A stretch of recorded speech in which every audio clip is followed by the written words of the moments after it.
একদিন রাসূলুল্লাহ সাল্লাল্লাহু আলাইহি সাল্লাম সাহাবীদেরকে প্রশ্ন করেছিল, বলেন তো প্রকৃতপক্ষে গরিবকে? তখন সাহাবীগণ বলেছিল, আমাদের মধ্যে যার টাকা পয়সা ধন দৌলত নেই সেই তো গরিব।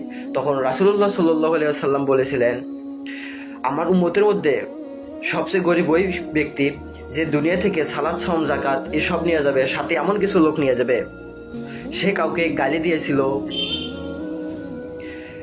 কারো সম্পদ খেয়েছিল, কারো মিথ্যা রটনা রটিয়েছিল, কাউকে প্রহার করেছিল, কারো মনে কষ্ট দিয়েছিল, কাউকে হত্যা করেছিল। তখন আল্লাহ তাআলা তার এই পাওনাদারদেরকে তার ওই সওয়াবগুলো দিয়ে দেবে। যখন তার এই সওয়াব শেষ হয়ে যাবে তখন পাওনাদারদের গুনাহ তার উপর ঢেলে দেওয়া হবে এবং তাকে জাহান্নামে নিক্ষেপ করা হবে।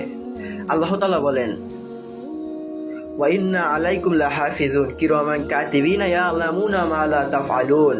নিশ্চয়ই তোমাদের উপর প্রহরী নিযুক্ত করা আছে, নিশ্চয়ই তোমাদের উপর প্রহরী নিযুক্ত করা আছে সম্মানিত লেখক বিন্দু, যারা তোমাদের সমস্ত কার্যকলাপ জানে।